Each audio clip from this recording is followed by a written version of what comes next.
Alright guys, welcome back to another episode of What the Franchise, and today's topic is going to be simulation stats. Now this is a bit of an interesting topic because for the most part the simulation stats are pretty damn good. It's something I tested back in Madden 17 and then again in Madden 18 and actually compared with the actual real life NFL numbers from the previous 10 years when it came to not only league leaders but also overall league-wide numbers. And when you look at it, most of the numbers I was tracking were right in line where you'd expect, or at least where you would want them to be, which is good. The issue I noticed though is that for the stats that weren't, they were so far out there that I felt like that part of it needed to be addressed because, as you'll see, we're not just talking about outliers, it's a consistent issue with certain things. So we're going to get into a couple things and I'll show you some charts and numbers and explain what you're seeing, but by far the biggest issue that I noticed had to do with scoring and more so rushing touchdowns, but passing touchdowns were also an issue as well. So what you're seeing here is a chart where on the left is the actual league-wide numbers of the NFL from 2006 to 2016, and then from 2017 on are the numbers that I got from simulation. Anything in yellow is an all-time record, meaning that that number is higher than anything seen in the history of the NFL. If you start out at the bottom, you're going to see that, like I mentioned, the scoring numbers are pretty out of control, jumping from 22.8 in real life to 26.4 in-game.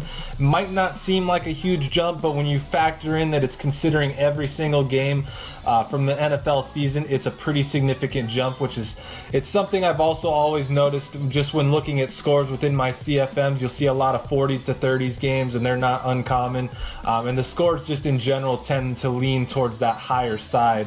And a huge part of what plays into this that I noticed is the rushing touchdowns. The most rushing touchdowns ever in an NFL season was 487 in 1979. That 2008 number that you can see there of 476 was second all time. But as you can see, in the first season, both of those numbers were obliterated with 716 rushing touchdowns.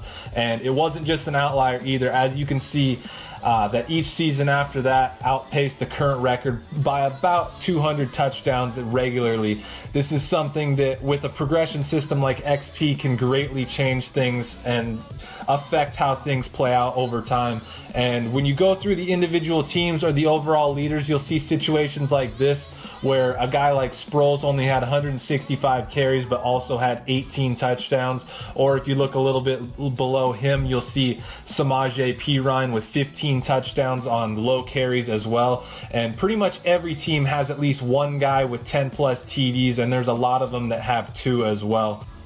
To the other side of the coin is the passing touchdowns, which would also break the record every year, but not by nearly as much. If you looked at the individual leaders, the numbers at the top were fine, and there wasn't any records broken or even close to being broken. It just seemed like there was an overabundance of quarterbacks throwing for too many touchdowns. If you look at 2016, there was only 4 quarterbacks who threw for over 30 TDs in that season, but in the simulations, almost half of the seasons ended with most, if not all of the top 10 throwing for over 30 TDs, and it's something that got a lot worse as seasons went on, but there was reasoning behind that and behind the passing numbers taking the jump that they did later on in the sim, which was that once you get later into the sim and get more seasons in, you start to get more of those generated QBs from the draft, and once you get more of them in the mix, almost every single one of them has ideal for their sense pressure trait.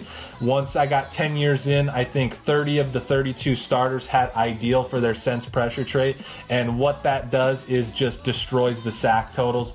So this is a chart of the top 10 players in sacks each year, and as you can see on the right there, once you get to the end of the sim, the sack leader was only getting around 10 sacks a year, and the rest of the top 10 is insanely low compared to the earlier years as well. You notice this too when you looked at the time sacked leaders, where it was regularly pretty good, but by the end those numbers and leaders were pretty much being cut in half. And what happens when you take away the sacks? They're being replaced by more passes, which is going to obviously lead to more stats as well. So that's the reasoning behind the passing numbers taking the jump that they did. Lastly, a much smaller thing, but overall the amount of plays in sim games was a lot higher than it should be as well, by about 4 plays. This might actually be the root of a lot of these issues as well here, because similar to the points per game, 4 or 5 extra plays might not seem like a lot, but when you factor that in over the course of every game in a week and then over the course of a whole season, that's a ton of extra plays and extra data being thrown into the mix there. Overall though, this is mostly just a tuning thing, so there isn't much more I can say as to how to fix it or improve upon it other than saying that this is too high or too low. For the most part, like I said, it's good, but like I said as well, the outliers are pretty far out there, and when you're dealing with something like XP progression and you have a lot of important things like dev traits being based around stats and awards, it's really important to make sure that you don't have too many of those outliers like that, or it can tend to have a snowball effect and end up affecting a lot of things down the line. That's gonna do it though. Kind of a boring topic today, but I hope you guys enjoyed the video and learned something new about CFM, or maybe confirmed some of your suspicions about something you noticed with sim stats while playing CFM.